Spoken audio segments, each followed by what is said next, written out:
2.2, kita akan lihat gangguan kepada koordinasi badan. Apakah yang menyebabkan gangguan kepada koordinasi badan kita? Jadi mari kita lihat. Koordinasi badan manusia boleh terganggu disebabkan oleh pelbagai faktor. Salah satu faktornya adalah pengambilan dadah. Pengambilan dadah secara di luar kawalan. Oleh itu, kita perlu tahu apa sebenarnya dadah. Apa itu dadah? Dadah adalah bahan kimia yang dapat mengganggu fungsi neuron dengan cara melambatkan pergerakan impuls di dalam neuron. So, jika anda ingat semula, apakah itu neuron? Neuron ini sebenarnya adalah bila kita cerita neuron, dia ada kaitan dengan kita punya otak. Okay. Dalam otak kita ada berjuta-juta neuron. Okay. So neuron ini yang akan menghubungkaitkan maklumat di dalam otak. Okay. Sekarang apa yang berlaku bila seseorang itu mengambil dadah secara berlebihan dan tanpa kawalan, ia menyebabkan pergerakan impuls dalam neuron menjadi perlahan. Apa pula itu impuls? Impuls ini dia macam isyarat. Okay, impuls ini dia macam isyarat. Neuron fungsinya adalah untuk menghantar impuls. Neuron akan hantar impuls ke sistem saraf kita. Apabila neuron ini, apabila seseorang mengambil dadah secara tanpa kawalan, maka ia melambatkan pergerakan impuls di dalam neuron. Dadah yang diambil tanpa kawalan bukan saja ia mengganggu koordinasi badan, okay, malah akan menyebabkan juga sesuatu yang kita panggil ketagihan. Terdapat pelbagai jenis dadah. Yang pertama, kita akan lihat dadah jenis penenang. Ini adalah dadah jenis penenang. So first kita tengok dulu dadah penenang. Dadah penenang ini dadah yang menghalang atau melambatkan pergerakan impuls. Melambatkan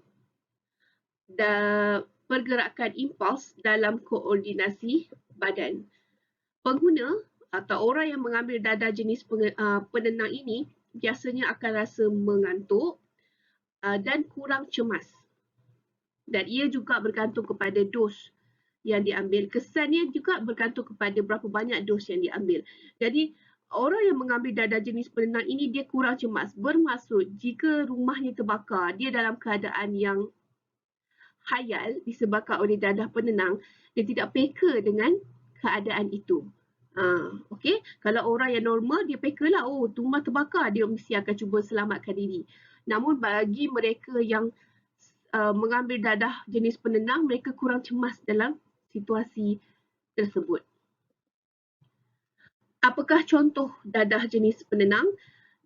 Contoh dadah jenis penenang adalah barbiturate dan juga alkohol. Kita akan pergi kepada dadah jenis yang kedua. Dadah jenis yang kedua iaitu dadah yang kita kenali sebagai dadah jenis perangsang. Ini dadah jenis kedua, iaitu dadah jenis perangsang. Dadah ini ia mempercepatkan pergerakan impuls dalam koordinasi badan. Pengguna atau orang yang mengambil dadah perangsang ini akan berasa sangat yakin dan berwaspada terhadap perubahan sekeliling. Kesan juga bergantung kepada dos yang diambil. Contoh dadah jenis perangsang adalah amfetamina dan metafetamin.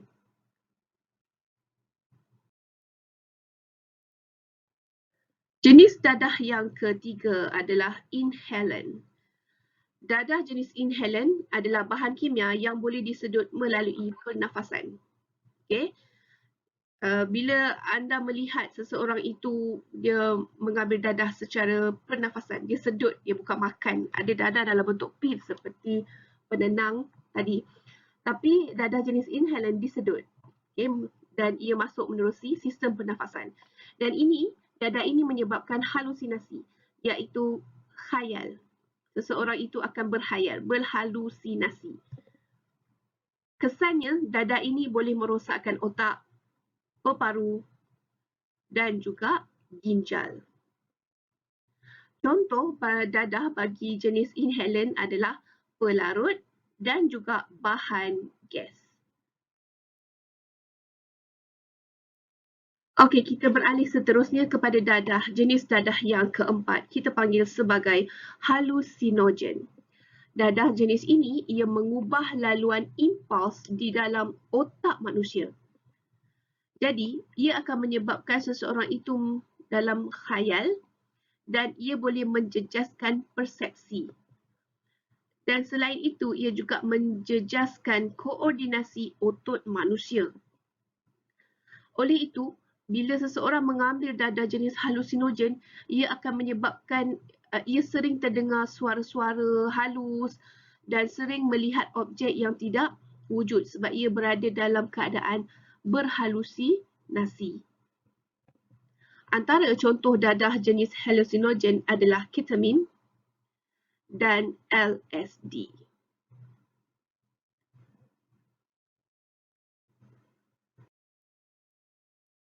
Penyalahgunaan dadah boleh menyebabkan seseorang itu berada dalam ketagihan. Okey, dia akan jika awak lihat kebiasaannya orang yang mengambil dadah ni, dia akan mengalami ketagihan, maksudnya dia nak lagi. Okey. Dan antara simptom-simptomnya adalah menggigil, loya, resah dan sedih. Seperti mana awak lihat dalam drama bagaimana seorang penagih dadah. So itu adalah dia punya simptom-simptom orang yang mengambil dadah. Okey. Apakah kesan penyalahgunaan dadah? Kita boleh lihat kesannya dari segi kesan terhadap sistem saraf manusia. Dadah dia memberi kesan kepada kita punya sistem saraf. Jika anda ingat lagi, sistem saraf kita terdiri daripada sistem saraf utama dan juga periferi, di mana salah satu komponen atau organ yang ada dalam sistem saraf adalah kita punya otak. Okey, kita punya saraf tunjang. Saraf tunjang. So itu adalah kita punya sistem saraf. Pengambilan dadah yang berlebihan ini ia akan menyebabkan gangguan persepsi, halusinasi dan juga seseorang itu berilusi. Berilusi.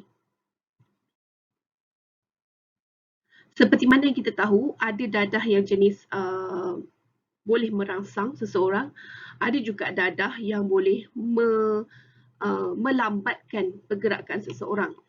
Kalau kita lihat kesan dadah dari segi bagaimana ia melambatkan sistem saraf, ia akan menyebabkan kita punya gangguan pada degupan jantung, kadar pernafasan dan tekanan darah.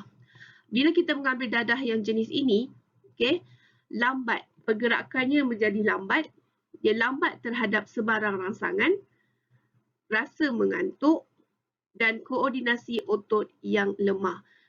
Kalau awak nampak penagih tu dia laluk, jalan pun slow, terhoyong-hayang, maka dadah yang diambil itu sebenarnya sejenis dadah yang ia melambatkan sistem saraf.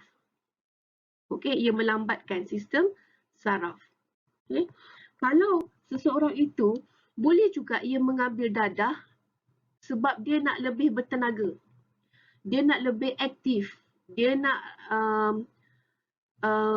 dia akan jadi lebih kuat. Ada sejenis dadah, contoh macam orang yang ambil ais, dia boleh tak tidur beberapa hari tak boleh tidur. Dia jadi aktif, sangat aktif. Tapi once dia punya dadah itu sudah habis dalam badan dia, maka dia akan collapse. Dia kira tidur yang kalau kejut pun tak, memang susah nak bangun. So dadah jenis ini ia merangsang pula, merangsang sistem saraf. Dari segi degupan jantung, ia merangsang degupan jantung, ia merangsang kadar pernafasan dan juga tekanan darah. Contoh juga kalau awak lihat kenapa atlet sebelum dia nak masuk pertandingan contoh 100 meter dia kena diuji air kencingnya. Air kencingnya mesti positif. Ada atlet yang mengambil dadah supaya semasa perlawanan dia jadi lebih bertenaga. Okey, itu dia. Mari kita lihat pula apakah kesan penyalahgunaan dadah dan alkohol kepada koordinasi badan dari aspek ketidakseimbangan hormon. Macam yang kita pernah belajar, hormon kita ni mesti balance. Okey, dia tidak boleh terlalu banyak dirembeskan, ia juga tidak boleh terlalu sikit dirembeskan. Ia mestilah seimbang. So, akibat daripada penyalahgunaan dadah dan alkohol, ia akan menyebabkan badan mengalami gangguan koordinasi. Okey, pertama menyebabkan badan akan mengalami gangguan koordinasi. Badan akan terdedah kepada bahaya dan kecederaan sebab kesan rokok dan alkohol ini menyebabkan seseorang itu kurang rasa cemas. Ya, kurang rasa cemas. Tubuh badan akan mengalami pertumbuhan yang melampau ataupun tidak berlaku perkembangan jika ia berlaku kerosakan pada kelenjar pituitari. So, efeknya kesan penyalahgunaan dadah ni dia efek pada kelenjar pituitari iaitu kelenjar induk. Ini adalah kelenjar induk. Kerana kelenjar ini ia mengawal kelenjar-kelenjar yang lain. Kedua, perkembangan seks sekunder akan terbantut jika hormon estrogen dan testosteron gagal berfungsi secara normal. So ia akan melibatkan gangguan kepada kita punya perkembangan, seseorang punya perkembangan seks sekunder. Okey, di mana mungkin ia akan mengalami gangguan pada haidnya untuk orang perempuan. Dan kesan daripada penyalahgunaan dadah akan menyebabkan hormon testosteron itu tidak dapat menghasilkan sperma. Gejala ketidakseimbangan hormon dapat diperhatikan melalui perubahan fizikal dan mental penghidap seperti badan mungkin terlalu besar, badan mungkin terlalu tinggi, terlalu kurus, murung ataupun kurang daya ingatan. Baiklah, kesan yang kedua kita dapat lihat adalah akibat daripada pengambilan alkohol ataupun dadah yang berlebihan adalah pertuturan seseorang itu menjadi tidak jelas. Orang yang mengambil alkohol akan memberikan kesan buruk kepada bahagian cerebrum dalam otak. Cerebrum adalah satu bahagian otak manusia yang mengawal pertuturan. Ia bukan setakat mengawal pertuturan, cerebrum juga mengawal bagaimana kita berfikir. Okey. Jadi oleh itu akibat daripada kesan penyalahgunaan alkohol ini, ia memberi kesan kepada cerebrum. Jadi ia akan menyebabkan pertuturan seseorang itu tidak jelas dan juga dia dalam keadaan yang meracau.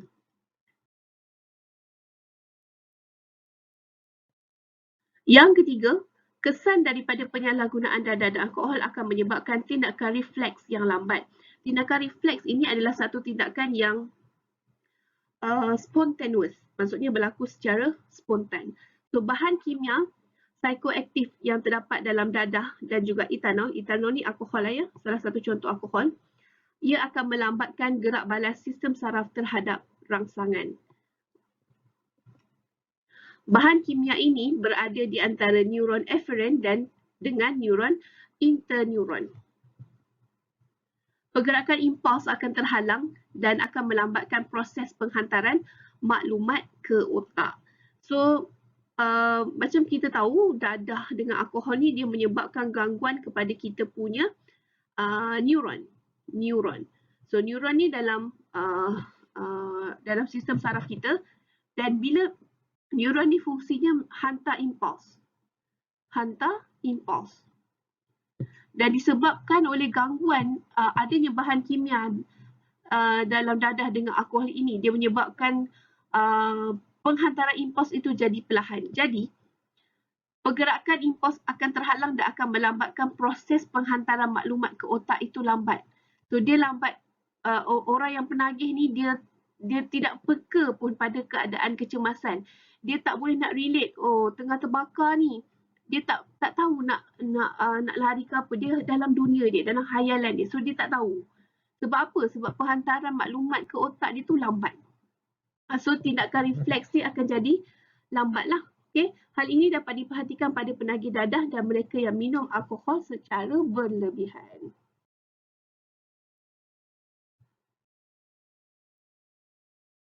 Kesan penyalahgunaan dadah dan alkohol kepada koordinasi badan. Pertama, hilang keseimbangan. Di mana kita akan lihat dia, orang yang mengambil dadah atau alkohol ini, koordinasi ototnya menjadi lemah. Okay, cuba tengok cara berjalan. Cara berjalan tak betul. Cara berjalan dia tu hoyong-hayang. Dia hilang keseimbangan badan. Dia tak boleh nak imbangkan badan dia. So, itu adalah kesan yang keempat, iaitu hilang keseimbangan badan. Yang seterusnya adalah menyebabkan sirosis hati. Apabila seorang mengambil minuman beralkohol yang berterusan, maksudnya dia sentiasa saja minum alkohol, okay, dan dia selalu minum alkohol secara berterusan, selalu minum dalam jumlah yang banyak, okay, dan juga seseorang yang mengambil dadah, ia akan memberikan kesan toksik kepada hati dan menyebabkan sirosis hati. So, sirosis hati ialah keadaan hati yang mengalami kerosakan yang kronik. Ia berparut, ia mengeras dan ia tidak berfungsi seperti hati yang sihat. Sebagai contoh, awak lihat gambar di sebelah lah. Dan parut pada hati ini dia akan merebak secara perlahan-lahan sampailah fungsi hati manusia hilang. Fungsi hati dia tu dalam sistem badan manusia hilang. Jika awak bandingkan kedua-dua gambar ini, kita bandingkan ini adalah gambar hati yang sihat, okay? Iaitu hati orang yang mengamalkan kehidupan yang sihat, mempunyai minda yang sihat, yang tidak ambil alkohol, tidak ambil dadah. Bandingkan dengan gambar yang kedua, ini adalah gambar seseorang yang mengambil alkohol dan dadah secara berlebihan. Selain itu, pengambilan dadah dan alkohol secara berlebihan menyebabkan ulcer perut. Alkohol terutamanya boleh menyebabkan ulcer perut. Ulcer perut adalah satu keadaan selaput di dalam perut yang mengalami luka. Maksudnya dalam perutnya ada luka, macam awak pernah selalu tengok ulcer dekat awak punya bibir kan. So dekat perut pun boleh menyebabkan ulcer. Kenapa terjadinya ulcer dekat perut? Sebab pengambilan alkohol yang banyak. So, alkohol menyebabkan perut menghasilkan lebih banyak asid daripada biasa.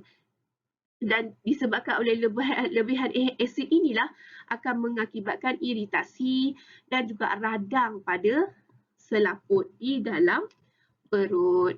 Jadi pesakit biasanya akan mengadu pedih atau sakit di kawasan ulu hati, berasa kembung perut, berasa loya dan juga berasa muntah. Jadi pesakit ulcer perut juga boleh mengalami gejala yang lebih serius seperti muntah darah dan najisnya berwarna hitam.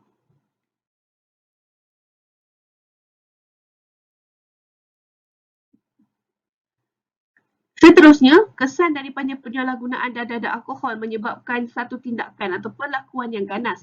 Orang yang mengambil dadah seperti amfetamin akan mengakibatkan sel-sel otak meningkatkan kadar metabolisme. Jadi, seseorang itu dia akan jadi lebih aktif, dia tak boleh tidur, bersikap ganas dan juga bersikap agresif. Seseorang yang minum alkohol berlebihan akan mabuk dan hilang kewarasan. Mereka akan berkelakuan seperti orang gila, ketawa berseorangan dan boleh juga bertindak di luar kawalan dan menjadi ganas. Sebab tu kita pernah tengok kan, orang mabuk, orang ambil dadah berlebihan boleh membunuh ibunya sendiri, bapanya sendiri sebab dia boleh berkelakuan ganas, kesan daripada dadah dan alkohol.